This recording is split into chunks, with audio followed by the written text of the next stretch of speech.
Hello students. So today we will start with the second unit, that is Hadoop ecosystem. This particular content you will find in chapter 4 of Big Data Black Book, that is given in your syllabus copy. So just refer for that.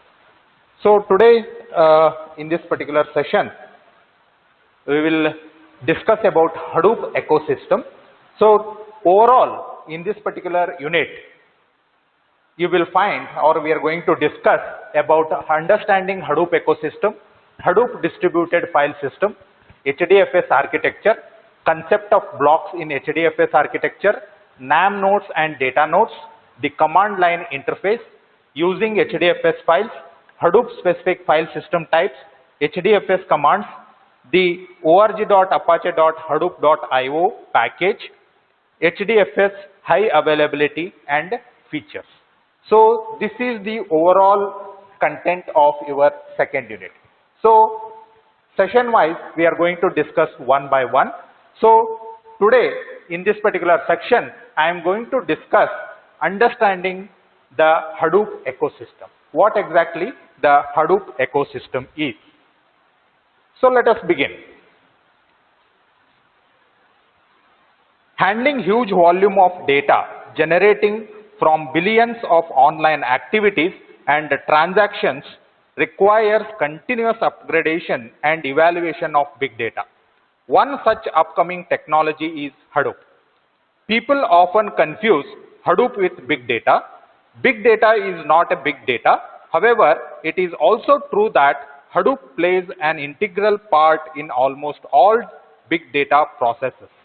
In fact, it is almost impossible to use big data without the tools and techniques of Hadoop. So, what exactly the Hadoop is? According to Apache, Hadoop is a framework that allows for the distributed processing of data sets across clusters of computers using simple programming models.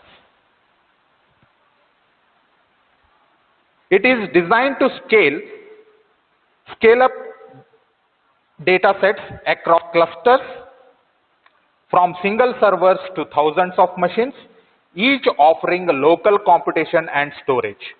Rather than rely on hardware to deliver high availability, the library itself is designed to detect and handle failures at the application layer. So, delivering a highly available service on top of cluster of computers, each of which may be prone to failures. In simple words, we can say that Hadoop is a software library that allows its users to process large data sets across distributed clusters of computers, thereby enabling them to gather, store and analyze huge sets of data. Hadoop provides various tools and technologies collectively termed as Hadoop ecosystem to enable development and deployment of big data solutions. So finally, in a nutshell, we can say that Hadoop is an Apache open source framework written in Java that allows distributed processing of large data sets across clusters of computers using simple programming models.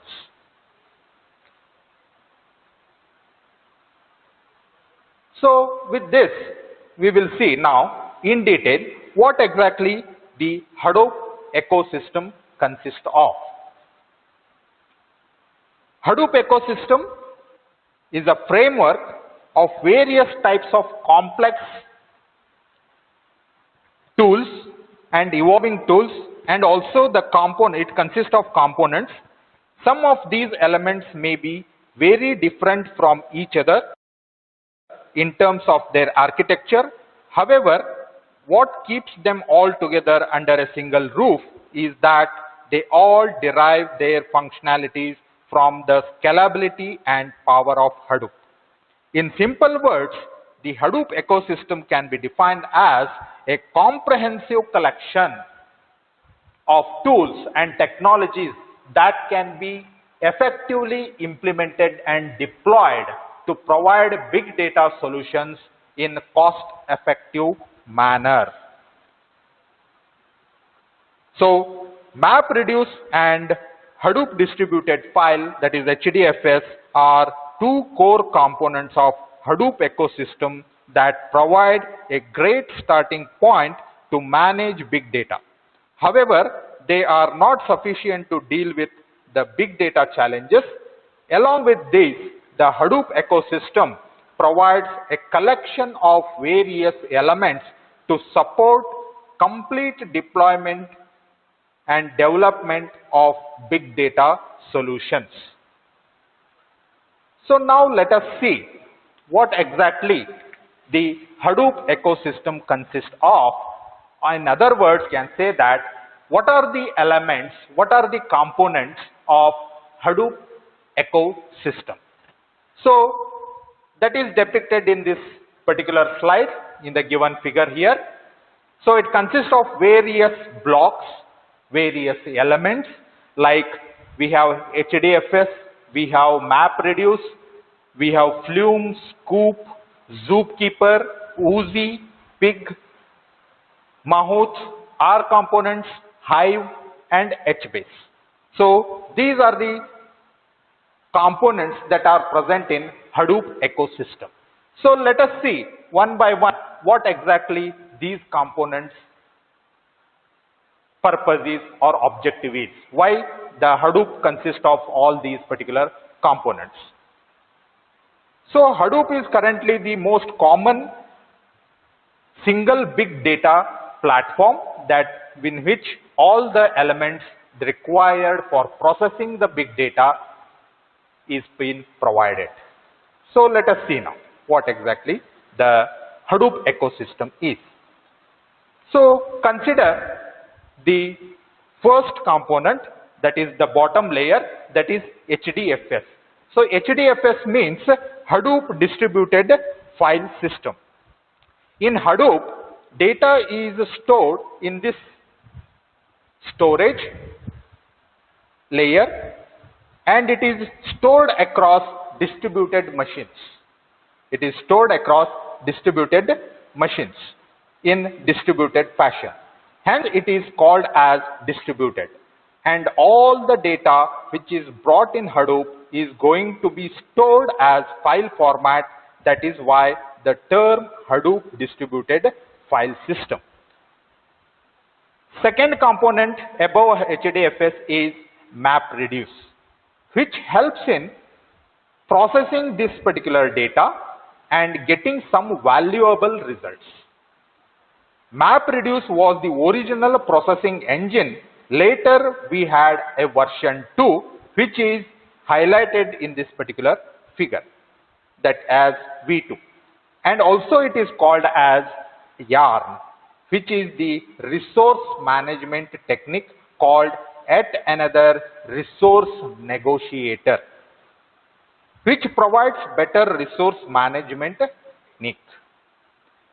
These two blocks constitutes the basic blocks which play an important role in defining Hadoop at the storage and processing layer. The rest of the blocks created later and help these two blocks to be more successful. Before we need to move to the next block, we need to understand that Hadoop does not create data. Usually data is created in some other system and that is being brought into Hadoop.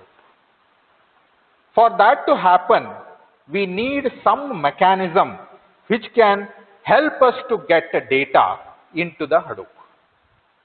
That is where vertical two blocks, that is Sqoop and Flume, came into picture.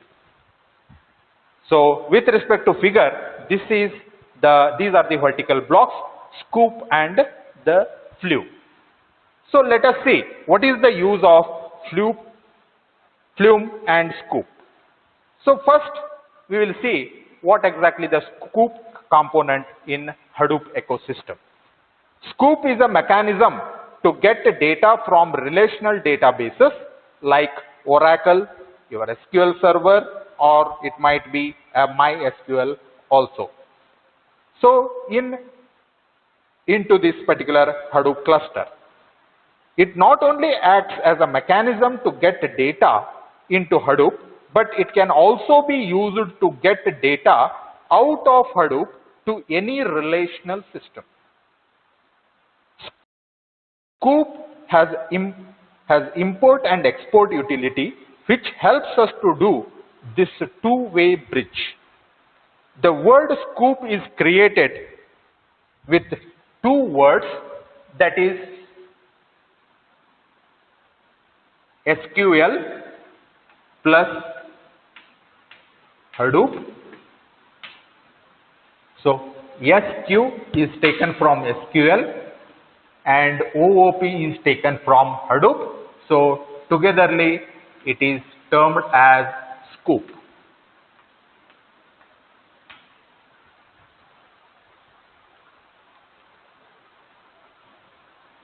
So next component in this particular figure is Flume.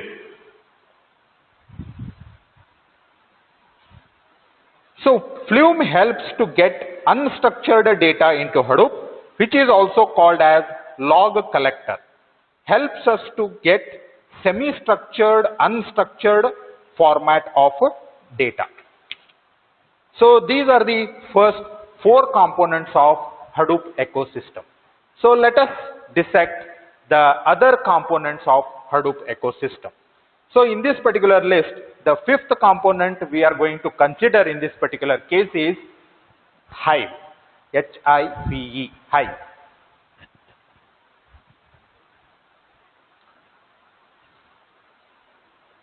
Hive was created to make Hadoop easy.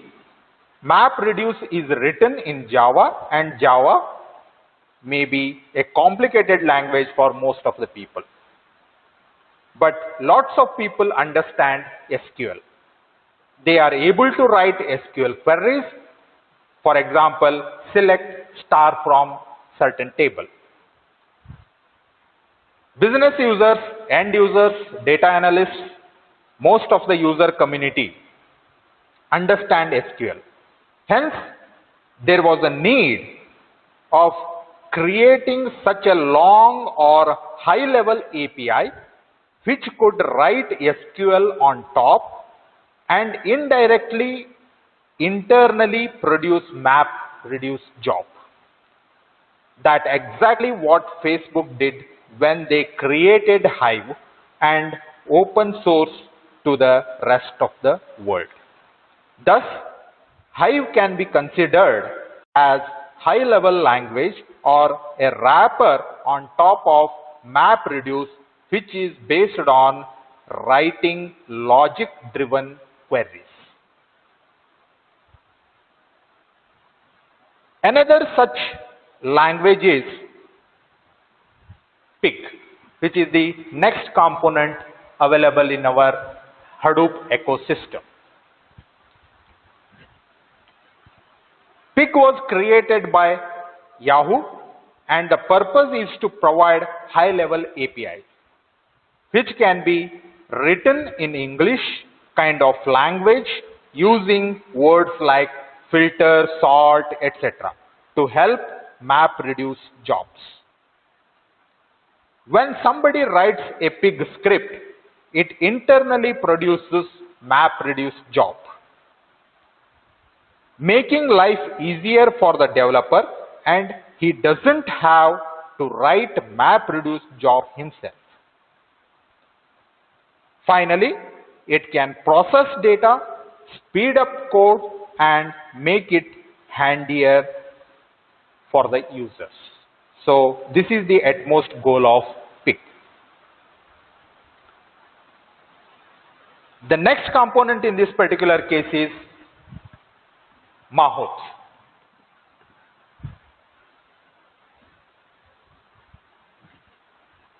Mahout stands for machine learning component in the open source world. It provides several APIs which can help us to write machine learning algorithms and can be used in conjunction with big data informations. This library has been widely used to develop recommender system for online business applications. So the next component in this particular Hadoop ecosystem is R components or R connectors, we can say. So in this particular case, the R connectors and Mahout, both these particular components are widely used by the data scientist community. Extensively, R components used for statistical and mathematical calculations.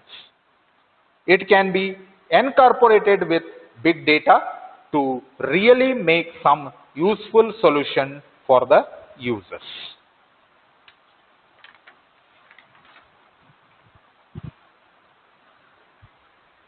So after Mahout and reconnectors, the next component to be defined in this particular case is Ambari.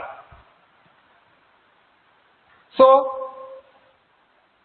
Ambari is the open source mechanism to create the clusters, provision it, manage it, and monitor the clusters. For example, if you want to add a node to a cluster, it can be done through Ambari. Then the next component that part of the Hadoop system is Zookeeper. So the Zookeeper mechanism is to really perform the coordination and synchronization between the tools and components of Hadoop. So far we have discussed there are many components involved in this particular Hadoop ecosystem. So to manage and coordinate among the components, the Zookeeper is very important. So as in the figure, if you see, we have elephants, we have bees, we have pigs. Okay. So if we have a zoo, we have animals in a zoo, we have a zoo, then Zookeeper is very much required. So with respect to that, the Zookeeper is just coordinating among all the components of Hadoop ecosystem. Next component in this particular case is Oozie. So the next three components what we are going to discuss is nothing but these are the components which are used for management purposes, management and coordination purposes. So next component is Oozie, which provides comprehensive mechanism to really be able to schedule jobs. In Hadoop ecosystem, you would typically write several Hive, Pig, MapReduce jobs, and you want to run them on scheduled basis, one after another as per the requirement of the user. So therefore, it manages the workflow. So after this Oozie, the next component to be considered, or it might be the last component in this particular case, that is HBase. So what is HBase? What is the purpose of it? It is a more of a representative set of all kinds of NoSQL databases. One of the open source and early versions, it is also a columnar databases instead of rows. Data is structured into columns and sits on top of HDFS, providing reference to HDFS data. It is tightly integrated with HDFS. So these are the 12 components that are part of Apache Hadoop ecosystem. So just I have briefly explained you what exactly the purpose of each of these particular components. So As we proceed further in the coming units and all, we are going to discuss deeply about all these particular components. So in this particular unit, that is second unit, it is completely concentrating on HDFS. We are concentrating on HDFS. Okay. So in third unit, we concentrate on MapReduce. So like that. So with respect to this, with this particular idea, we will see a high level overview of various components in the Hadoop ecosystem. So let us look at the following figure. So consider this particular figure here. So whatever the components that we have named in our ecosystem, so all have been layered in this particular case for different purposes. So in a high level, we can say that HDFS and HBase are for data storage. For data processing tasks, we make use of MapReduce and Yarn. Then for data accessing purposes, Hive, Pig, Mahout, Scoop are components. So these are the things which we are using, Hadoop is using. Then Oozie, Flume, Zookeeper, these are the data management tasks to be performed in a Hadoop cluster. So this is a high level diagram for processing of big data.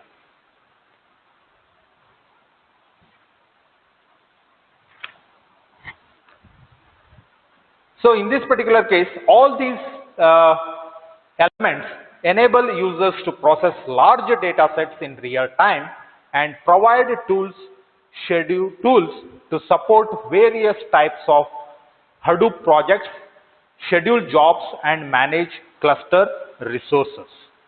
So basically in this particular case, MapReduce and HDFS provide necessary services and the basic structure to deal with the core requirements of big data solutions. Other services and tools of the ecosystem provide the environment and the components required to build and manage the purpose-driven big data applications.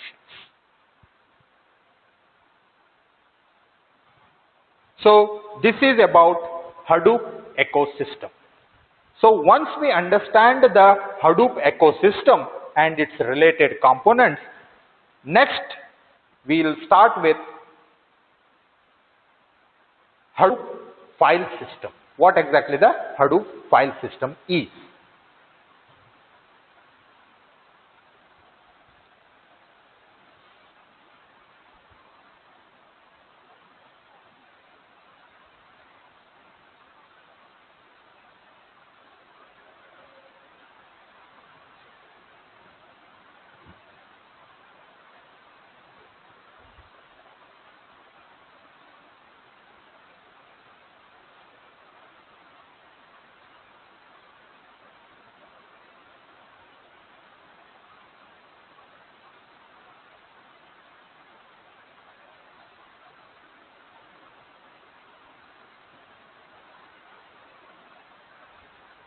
So now HDFS means Hadoop Distributed File System. So file systems like HDFS are designed to manage the challenges of big data. It allows you to store large data across the cluster.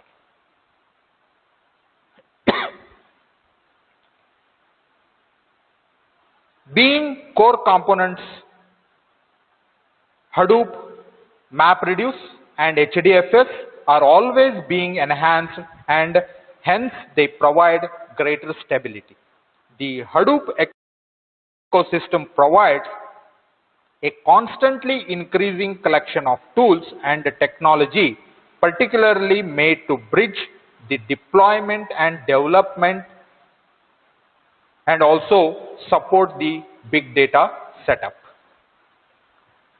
So with respect to this, I want to give an analogy. I want to relate this particular ecosystem to an one real time analogy. That is, no building is steady without a solid base.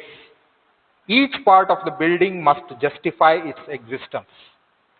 The walls, stairs, floors, electrical equipment, pipes, all need to support one another for the building to exist as one strong entity. Similar to the Hadoop ecological system. In this case, Hadoop, the base consists of HDFS and MapReduce. Means the base for Hadoop ecosystem is HDFS and MapReduce concepts. Both give fundamental structure and integration services required to help the core condition of big data systems. The rest of the ecological system provides the segments you need to build and oversee goal-driven, real-time big data applications. Hadoop ecosystem is very important. It acknowledges and unleashes the net capability of big data. It is the most comprehensive accumulation of tools and innovations available today to target big data tests. With this introduction, I want to proceed with Hadoop distributed file system.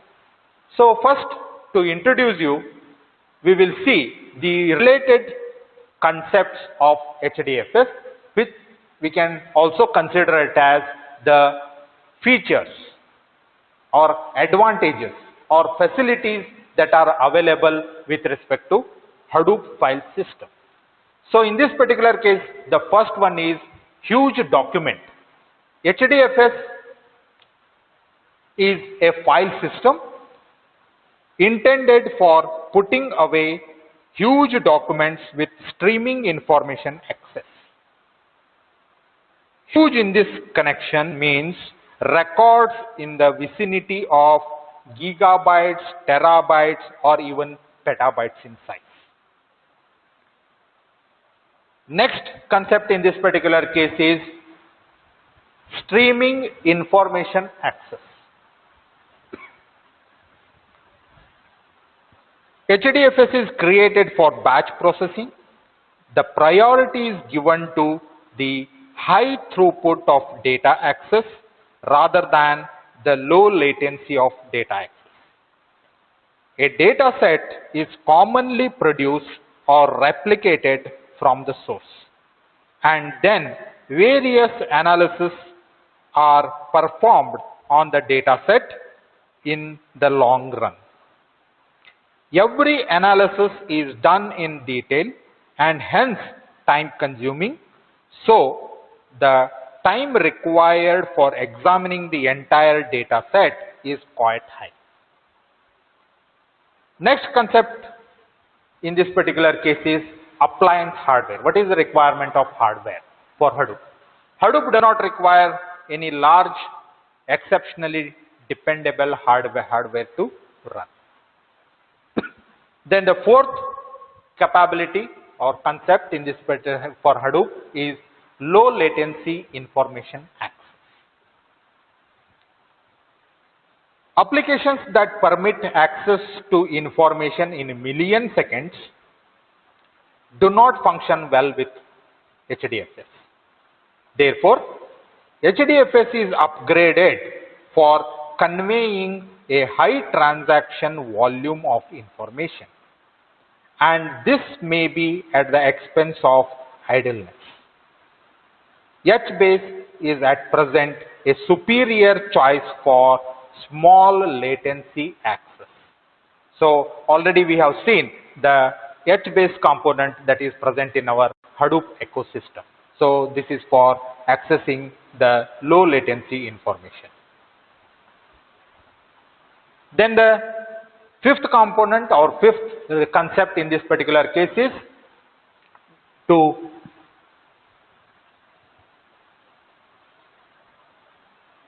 provide storage of huge amount of data, that is loads of small documents. Since the NAM node holds file system data information in memory, the quantity of documents in the file system is administered in terms of memory on the server. As a dependable guideline, each document and registry takes around 150 bytes. Thus, for instance, if you have 1 million document, you would require not less than 300 MB of memory. While putting away huge number of records is achievable, billions is past the capacity of the current equipment. So these are the few concepts related to what the HDFS file system. HDFS also makes application available to parallel processing, and few more features is been listed out here. It is suitable for the distributed storage and processing. Hadoop provides a command interface to interact with HDFS. The built-in servers of NAM node and data node help users to easily check the status of cluster. Streaming access to file system data. HDFS provides file permissions and authentication.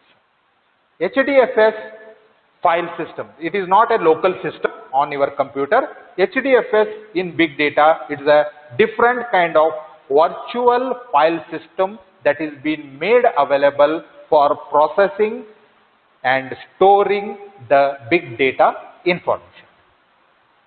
So in today's session, just I have introduced you what exactly the HDFS is.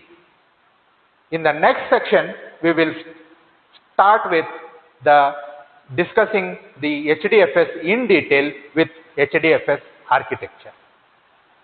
So I conclude the today's session. Thank you very much.